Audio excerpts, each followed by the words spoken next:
warahmatullahi wabarakatuh. Wassalatu wassalamu ala sayyidina Muhammadin nabil ummi wa ala alihi wa sahbihi ajmain, amma ba'du. Salawat serta salamnya senantiasa kita limpahkan ke junjungan kita, Nabi besar kita, Nabi besar Muhammad sallallahu alaihi wasallam, dan keluarga-keluarganya dan sahabat-sahabatnya yang dimuliakan oleh Allah Subhanahu wa taala. Semoga kita semua yang jauh di sana, saudara, teman, kaum muslimin wal muslimat dimanapun berada, semoga yang melihat channel kita ini, yang melihat channel kami ini mendapatkan keberkahannya Allah Subhanahu wa taala. Amin amin ya rabbal alamin.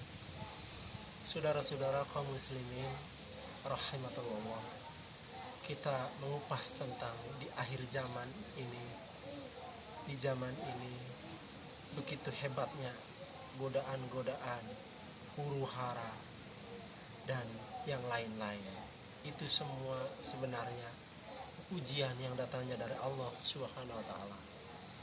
Kita diberi hawa nafsu oleh Allah Subhanahu wa taala, dan kita cuman bisanya mengendalikan hawa nafsu, bukan untuk mengikuti hawa nafsu. Jikalau kita mengikuti hawa nafsu, naudzubillah min dzalik, jadi kita sudah terperangkap oleh godaan syaitan yang sekiranya dimurkai oleh Allah Subhanahu wa taala. Mudah-mudahan saudara, teman, kaum muslimin wal muslimat dimanapun berada, jangan sampai mengikuti dan terperangkap oleh godaan syaitan yang terkutuk. Godaan setan, contoh di akhir zaman seperti begini.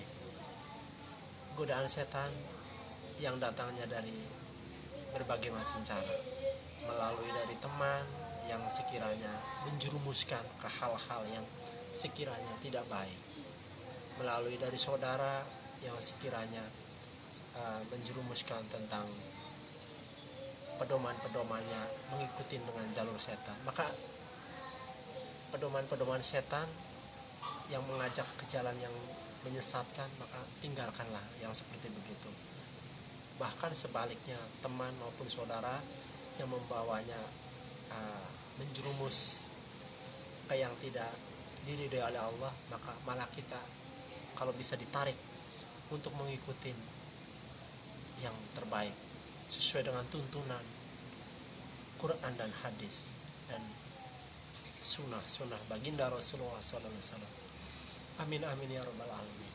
Contoh di akhir zaman ini banyak sekali bermunculan di mana-mana tentang hal-hal yang sekiranya akan menjerumuskan kita ke jalan yang maksiat. Contoh seperti kita mengikuti orang yang sekiranya belum jelas tentang ilmu yang dituntunnya, yang digalinya. Jadi kita harus benar-benar mengikutinya dengan pasti, yang sesuai dengan firman Allah, wa ma khalaqtul jinna wal insa illa liya'budun. Tidak aku ciptakan jin dan manusia melakukan untuk beribadah. Jadi niatkannya kita untuk ibadah, dan kita menuntut ilmu sekiranya harus benar-benar teliti, tidak untuk sekiranya asal-asalan, serampangan gitu loh. Nah, kita harus ada mursyid, ada guru yang benar. Maka kita insya Allah, kalau kita benar mengikuti ajaran-ajaran sesuai sunnah-sunnah baginda Rasulullah, baik maupun di pesantren maupun dengan yang lainnya yang sekiranya mengikuti pedoman baginda Rasulullah SAW dengan sunnah-sunnahnya, insya Allah itu yang benar. Tapi sebaliknya, kalau mengikuti yang hal-hal yang di luar itu, jangan diikutin, karena itu di dalamnya akan menjadi terperangkap oleh godaan setan, dan di dalamnya setan begitu senang terhadap golongan-golongan yang sekiranya jauh dari Quran dan hadis dan sunnah-sunnah baginda Rasulullah SAW. Saudara-saudara kaum muslimin yang dirahmati oleh Allah Subhanahu wa taala, di diri kita ada akal pikiran, hati, dan hawa nafsu. Nah, hawa nafsu ini hawa nafsu ini yang sulit dikendalikan, maka kendalikan sulit hawa nafsu kita ini. Jangan diikutin. Kalau kita mengikutin hawa nafsu, adanya harta akan habis dengan judi, dengan hal-hal yang sekiranya akan membunuh kita sendiri dan keluarga dan anak-anak. Naudzubillah min dzalik. Tapi sebaliknya, kalau kita mengendalikan hawa nafsu, tentunya kita berpikir, otak kiri otak kanan kita berpikir mana yang hak dan mana yang batil.